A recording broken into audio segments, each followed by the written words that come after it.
जज़ाक अल्लाह। मुफ्ती हनीफ कुरैशी साहब हमारे साथ यहाँ पे मौजूद हैं। आज हज़रत इब्राहीम अलैहिस्सलाम का जो क़ससुल अंबिया में सिलसिला है वो मुकम्मल हुआ और बड़ी तफसील के साथ मुफ्ती साहब ने इस हवाले से बहुत सारे वाक़यात बयान किए और बहुत अच्छा लगता है सुन के पढ़ के। थोड़ा सा आगे बढ़ेंगे, आज के मौजू के हवाले से डिस्कशन जो है वो शुरू करना चाह रहा हूँ मैं। और अल्लामा अमीन शहीदी साहब भी इस वक्त मुझे बड़ा अच्छा लगता है, पढ़ते रहते हैं, बैठ के पढ़ते फूंके भी मार दिया करें हम पे आप।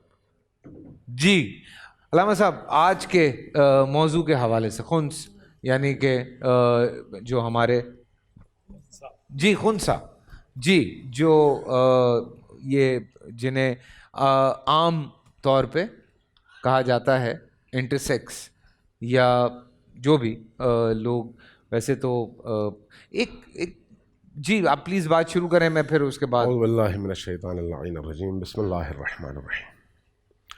देखिए, अल्लाह तबारक व तआला ने नस्ल इंसानी को आगे बढ़ाने के लिए जिन दो अजनास का, जिन्सों का इंतखाब किया है, उनमें एक मर्द है और एक औरत। बिल्कुल। इस एक मर्द और एक औरत के मिलाप से अल्लाह तबारक व तआला ने नस्ल इंसानी को आगे बढ़ाया है और ता क़यामत यह सिलसिला जारी रहेगा। अब इस मिलाप में बाज़ औक़ात मेडिकली, तिब्बी तौर पर बाज़ ऐसी मुश्किलात जन्म लेती हैं जिससे पैदा होने वाली वो मखलूक नाक़िस होती है।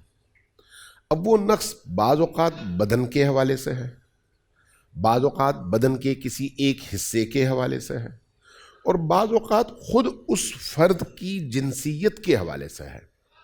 बहरहाल ये चाहे वो शक्ल हो, ये शक्ल हो, ये शक्ल हो, एक बीमारी है, एक कमज़ोरी है और एक नक्स है। इसकी भी वजह आप अल्लाह पर नहीं जा सकते, अल्लाह ने ऐसा किया, नहीं, ऐसा नहीं है। अल्लाह तबारक व तआला ने रस्ते बताए हैं, उन रस्तों पर जब इंसान नहीं चलता तो उसके नतीजे में जो उल्टा रास्ता इख्तियार करता है किसी भी रास्ते पे चलते हुए, तो उसके जो नताइज होते हैं वो नताइज हमेशा किसी नक्स की सूरत में सामने आते हैं। और इन तमाम नक्सों की बरगश्त इंसान की तरफ है, अल्लाह की तरफ नहीं है, क्योंकि अल्लाह नाक़िस पैदा नहीं करना चाहता, लेकिन रास्ता दिखाता है। जैसे जहर खाना है, जहर इंसान खा ले तो मर जाता है। एक हवाले से आप कह सकते हैं अल्लाह ने मारा है, लेकिन अल्लाह ने नहीं मारा, अल्लाह ने जहर में ये खुसूसियत पैदा की है।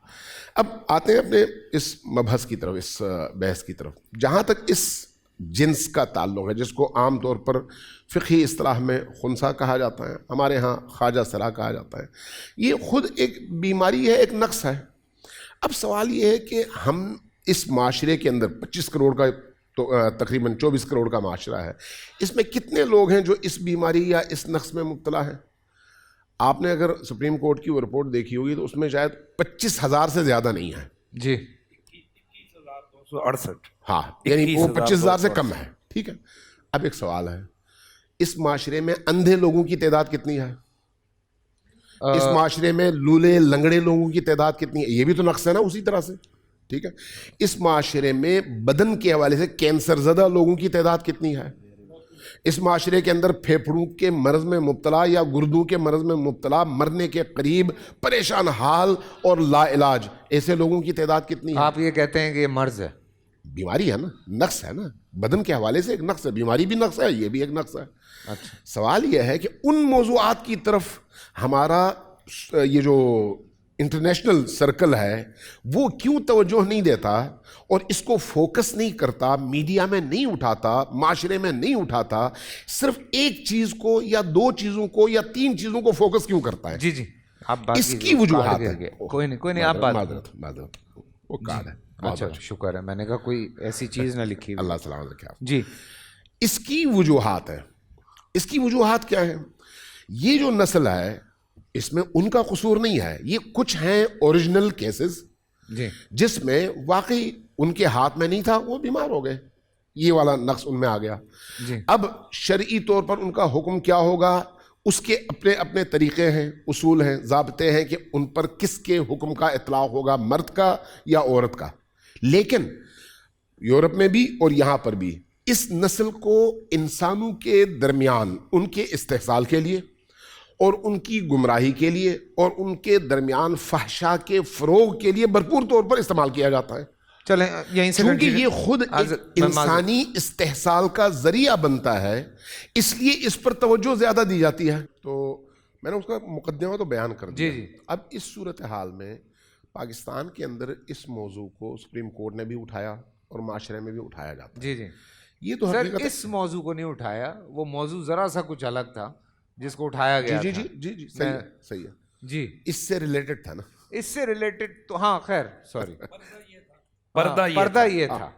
جس طرح عورتوں کے پردے میں بہت سارے حیا باختہ لوگ سامنے آ گئے، اس طرح خنسا کے پردے میں، تیسری جنس کے پردے میں ٹرانسجینڈر والا ایلیمنٹ سامنے آ گیا. جی اب جو حقیقت ہے وہ یہ ہے کہ یہ ایک خلقت ہے، مخلوق ہے، بالکل انسان ہے، ان کے اپنے کچھ حقوق ہیں، بالکل اس میں کوئی دوسری رائے نہیں ہے.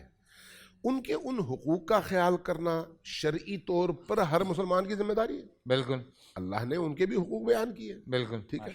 ان حقوق کو کبھی بھی پامال نہیں ہونا چاہیے، لیکن کیا ان حقوق کے نام پر پاکستان کے اندر عورت اور مرد کے علاوہ ایک اور جنس کی ترویج اور جنس بدلنے کی ترغیب اور اس کے نتیجے میں پھر اس کو ایک مارکیٹنگ کا ٹول بنانا اور اس کے ذریعے سے معاشرے کے اندر اخلاق باختگی اور فحشا کا فروغ، یہ کس حد تک جائز ہے اور کس حد تک ہمارے معاشرے کے حق میں ہے؟ ٹھیک ہے، یہ ہے سب سے بڑا سوال. بڑی خوب بات کی ہے انہوں نے.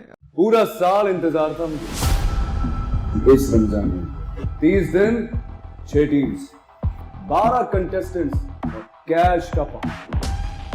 اب گیم وہ ہوگا جسے آپ کا نہیں ہوگا، جس میں جو کرنا تھا کر لیا. لاکھوں عوام کو دینے کا ذمہ ہم نے حصہ. شور گونجے گا ہر گلی نکڑ اور دکان.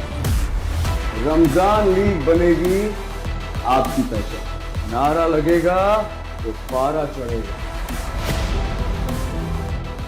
گیم شو ایسے چلے گا. رمضان لیگ روزانہ شام 7 بجے صرف بول انٹرٹینمنٹ پر. بول انٹرٹینمنٹ کے شوز دیکھنے کے لیے ہمارے چینل کو سبسکرائب کریں اور بیل آئیکن پر کلک کرنا نہ بھولیں.